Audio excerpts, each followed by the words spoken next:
नमस्कार, आप देखना शुरू कर चुके पब्लिक संपर्क। मैं हूं आपके साथ चंदन प्रताप सिंह। इस वक्त हमारे साथ मौजूद है पटना हाई कोर्ट के मधुमेह जी। इनसे समझें कि बीपीएससी को लेकर लगातार जो बिहार में आंदोलन हो रहा है, आखिर छात्रों की बात सरकार सुन क्यों नहीं रही है। छात्रों के अगुवा बने प्रशांत किशोर लगातार आमरण अनशन पर बैठे थे, लेकिन सरकार उनको डिटेन करके ले गई। इन तमाम मुद्दों पर बात करेंगे। सर, बहुत बहुत स्वागत है आपका। आपका बहुत बहुत धन्यवाद। प्रशांत किशोर जिस तरह से आमरण अनशन पर बैठे थे, वो कह रहे थे हम किसी तरह का धरना नहीं कर रहे, हम अनशन कर रहे हैं छात्रों के हित में। तो सरकार को इसमें क्या दिक्कत? मुझे लगता है कि सरकार को इससे कोई परेशानी नहीं होनी चाहिए थी। अगर सरकार इस बीपीएससी के इशू को बहुत पहले एड्रेस करता तो इस आमरण अनशन की आवश्यकता नहीं पड़ती। न प्रशांत किशोर आते, न कोई और फ्रंट आता इस इशू को एड्रेस करने के लिए। ये सरकार का इशू था। सरकार अगर इसको सही समय पे स्टूडेंट्स के इशू को एड्रेस करती तो इसकी आवश्यकता ही कभी नहीं पड़ती। लगातार जो पेपर लीक का एक बड़ा मुद्दा बनता जा रहा है बिहार में, हर जगह पेपर लीक हो जा रहा है, हर एग्जामिनेशन को का पूरा रिजल्ट नहीं आ पाता। तो सरकार इस पर संज्ञान क्यों? इसका लीगल क्या प्रोसेस होना चाहिए? देखिए, लीगल प्रोसेस तो इसका यही है कि स्टूडेंट्स का मांग है कि बीपीएससी का री एग्जामिनेशन होना चाहिए।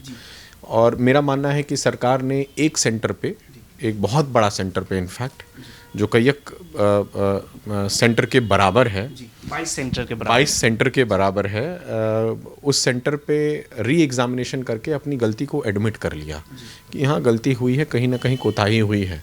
तो सरकार को इसमें चाहिए था कि एक न्यायिक आयोग का गठन करके जो दोषी हैं इसमें उन लोगों को सज़ा दिलानी चाहिए थी कानूनी प्रक्रिया से, और कंप्लीट एग्जामिनेशन को जो बीपीएससी का पूरा एग्ज़ाम है, सारे स्टूडेंट्स का री एग्जामिनेशन पूरे स्टेट में करवाना चाहिए था। जो प्रशांत किशोर को जो डिटेन करके ले गए, तो प्रशांत किशोर के लोगों का ये कहना है कि ये समय सही नहीं था, ये इलीगल है जिस तरह से बर्बरता की गई।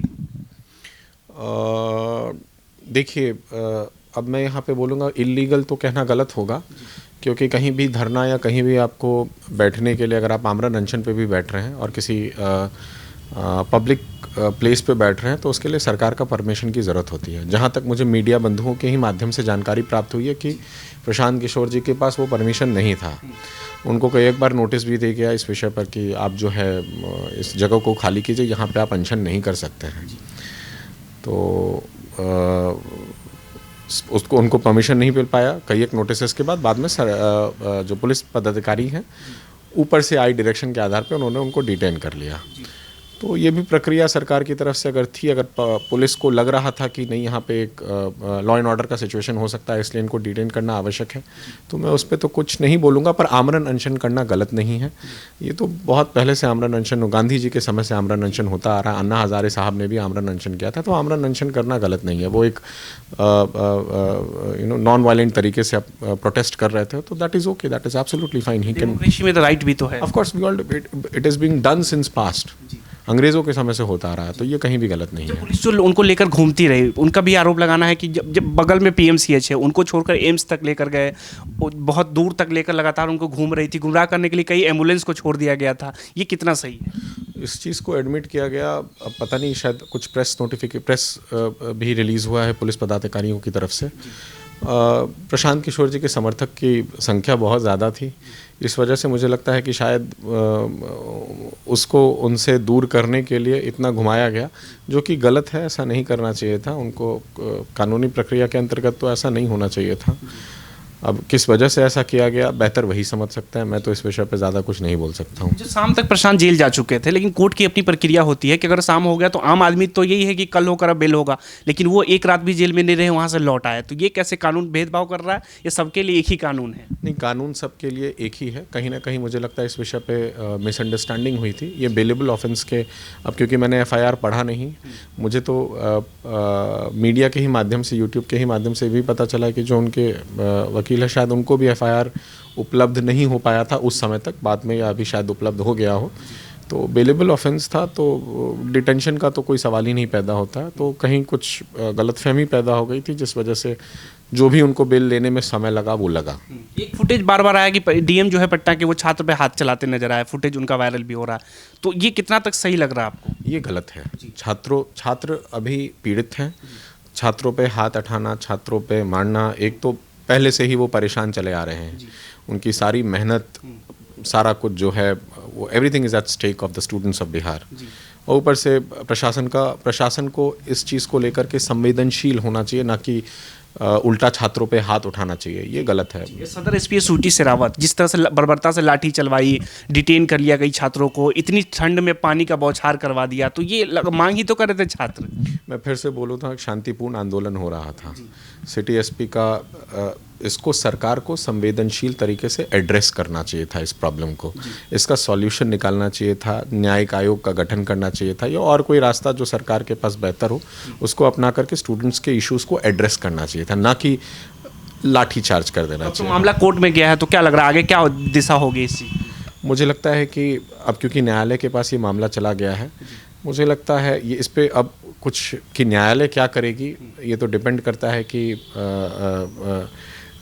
किस तरह का मामला फाइल किया गया है न्यायालय पे, उस पर निर्भर करता है। अगर छात्र के मुद्दे में दम है तो न्यायालय तो न्याय देंगे ना उनको कि री एग्जामिनेशन तो होगा, फिर से एग्जामिनेशन होगा। मुझे लगता है कि निश्चित तौर पे अगर सही तरीके से न्यायालय में इस बात को रखा जाए, सही तरीके से न्यायालय में इस बात को अगर रखा जाए तो निश्चित तौर पे री एग्जामिनेशन का मुद्दा ये बनता है। ये धरना स्थल पर 22 दिनों से छात्र बैठे हुए हैं, लेकिन सरकार की तरफ से कोई ना डेलीगेशन मिलने जा रहा है, ना सरकार की तरफ से कोई मंत्री मिलने जा रहे हैं। मैं फिर से वही बात आप दोहरा रहा हूँ कि सरकार को, ये सरकार का इशू था, ये इशू प्रशांत किशोर जी का नहीं था। प्रशांत किशोर जी तो सरकार में है भी नहीं। ये इशू सरकार था, सरकार को इसको शुरू में ही एड्रेस कर देना चाहिए था। इस परेशानी को इतना उग्र नहीं होने देना चाहिए था। और सरकार का काम ही है, अगर किसी तरह का कहीं भी बीपीएससी के एग्ज़ाम में कुछ गड़बड़ हुआ है तो सरकार को इसको एड्रेस करना चाहिए था। पहले भी मैंने इस बात को बोला है कि ये पहली बार ऐसा नहीं हुआ है कि बिहार में एग्जामिनेशन को लेकर गड़बड़ी सामने आई है। सरकार को संवेदनशील होना पड़ेगा, सरकार के अधिकारी को, बीपीएससी के अधिकारी को, सभी लोगों को इस विषय पर संवेदनशील होना पड़ेगा। लेकिन सरकार ठोस कदम नहीं उठाती ना इस पर, ना ही कार्रवाई करती है उन लोगों पर जिनका नाम चिन्हित होता है। निश्चित तौर पे अगर कार्रवाई सरकार नहीं कर रही है तो ये गलत है। तो कार्रवाई होनी चाहिए ऐसे लोगों पर, ऐसे लोगों की पहचान होनी चाहिए, तभी तो सबक मिलेगा और जो परेशानियां हैं वो अपने रास्ते पे आएगी, उनका हल निकलेगा। कानून के जानकार के नाते क्या लग रहा है, प्रशांत किशोर जो कर रहे हैं वो लीगल है या इलीगल है? बिल्कुल लीगल है।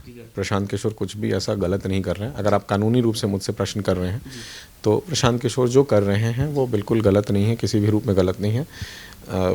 गांधी जी भी ने किया था, अन्ना हज़ारे जी ने भी किया था। हमारे देश के बहुत महान लोग हैं जो पहले भी आंदोलन हो चुका है इस देश में मुद्दों पर, और ये छात्रों का मुद्दा है। प्रशांत किशोर जी और अन्य छात्र जो भी इस विषय को उठा रहे हैं वो उठा रहे हैं, और इसका एक रास्ता सरकार को निकालना चाहिए, इस परेशानी का हल निकालना चाहिए। छात्रों के इश्यूज़ को सरकार को एड्रेस करना चाहिए। इसी पटना गांधी मैदान से जेपी आंदोलन की उपज हुई थी, जिस उपज से निकले हैं नीतीश कुमार जो सत्ता में बैठे हैं। लग रहा है प्रशांत किशोर में वो काबिलियत है कि जो इतना बड़ा आंदोलन वो भी खड़ा कर पाए पटना? मुझे लगता है ये तो समय बताएगा।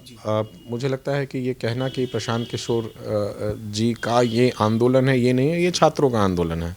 प्रशांत किशोर जी तो छात्रों की आवाज़ बनने का प्रयास कर रहे हैं, वो छात्रों के मुद्दों को उठाना चाह रहे हैं। तो अब ये क्या होगा, ये इतना बड़ा मुद्दा बन पाएगा कि नहीं चुनाव का, ये मेरे लिए कहना मुश्किल है। विपक्ष इसी को सवाल में उठा रहा है कि छात्र की जो मांग थी उसको राजनीतिक रंग दे दिए प्रशांत किशोर। छात्रों की जो मांग थी इसको राजनीतिक रंग दे दिए, इसको राजनीतिक रंग प्रशांत किशोर ने दिया ने, सरकार ने खुद इसको राजनीतिक रंग दे दिया।